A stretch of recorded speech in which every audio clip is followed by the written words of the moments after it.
wondering, as an industry, how do we expand our thinking in order to try and get ahead of the next potential large-scale risk that could simultaneously affect multiple lines of business as the pandemic has done? If there's something we haven't thought of, we haven't thought of it. And if someone can think of it, please send me an email immediately and let me know what it is. But in other words, Marc has talked about tail risks, and I think that's something we all face. So, I mean, when there's earthquakes, hurricanes, asbestosis, a pandemic, I mean, I think they're all out there. It's just, can you come up with a strategy that allows you to transact business, yet avoid concentrations across every one of those potential tail events. But I think the nice thing about the industry is, right, everybody has their own capital, they make those assessments, they size up their aggregates, and then they kind of place their bets. I think the bigger issue is on things that if we sit here right now and say that's just not insurable, that I think requires a little bit more of an industry response. And where we were talking before, everybody knew about the pandemics existed or could creep out. It didn't have this same kind of feel to it and nobody really anticipated that, right? So as Chris said, like if we can anticipate that a governmental response might put us in a position where we're spending the next few years defending ourselves or kind of dragged through the mud, kind of in the press on its insurance.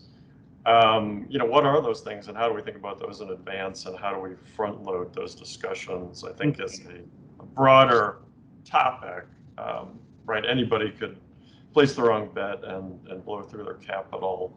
But as an industry, what are those things that we should be thinking about a little more clearly? I think that's still open, I think. I agree. I'd like to just rephrase the concept of that is not insurable. I would add the word yet, or as we know it, because this industry has evolved.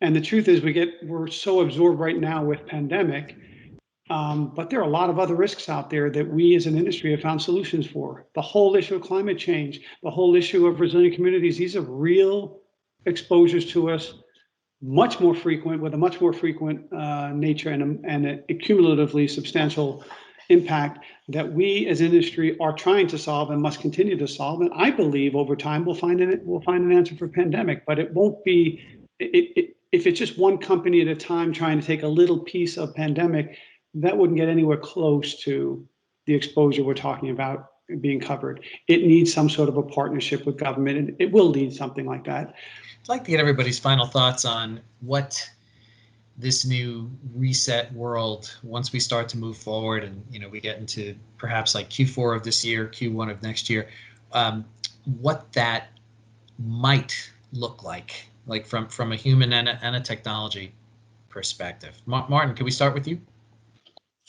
Yeah, I think I'd probably play back what we've already shared. I think we'll be living in a hybrid world. I think everyone would agree we're not going to restart, we're going to reset. We're going to have to embrace technology ranging from the obvious video conferencing to, a more rapid embrace, for example, of IoT. I mean, we talk to customers all the time now and talk about IoT, and to some extent, they scratch their head a little bit and say, well, what am I going to do with all this data? And I think part of, our challenge on the IT side of the fence is to collaborate with our partners and say, hey, this is the upside of having this data. It's available. This is how you use it. This is how you extract value. Picking up on some of the points that, have been raised with respect to, the endorsement that's put on once, but then all of a sudden it's there 30,000 times. To use a cliche in the market, we've got to start pushing information, not just having people pull it. So, for example, with artificial intelligence and things of that ilk, we've got to be saying to the guys on this call, hey, do you guys realize you've got this endorsement trending? It's now on 30,000 policies. And if you get hit, it's going to hurt. Those are the sorts of things where I think we're going to see more demands on the systems that we're pushing out there. And as I say, that's the journey we're on, really moving away from that traditional transactional stuff to sharing data via collaboration and pushing rather than just waiting for someone to pull. I think it's impossible to tell. My guess would be we're going to be in a hybrid world, but again, it's so patchy because we have offices in Chicago and New York, and the employees there, 100% of them, 98% of them take public transportation to get to the office. They've expressed reservations about public transportation. We certainly understand that, but we have other offices where they're in a suburban location, like outside Marc Adee's office window, where everybody drives in their own car. They park in a great big parking lot and they walk into a huge space. So we have to come up with something different and different expectations for New York and Chicago.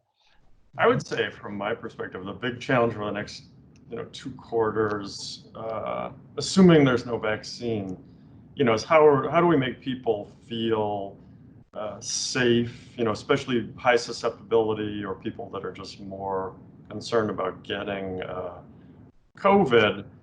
And so I don't think that's an insurance, company issue. It's a more general one. As Chris said, who's going to get back on the subway?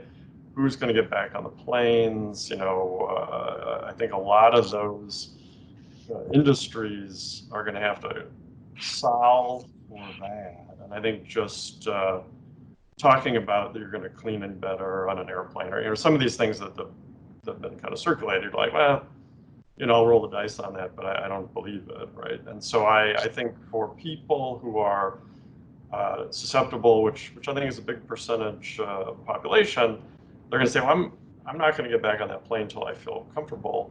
I'm not going to get back on that train or subway until I feel comfortable that everything's set.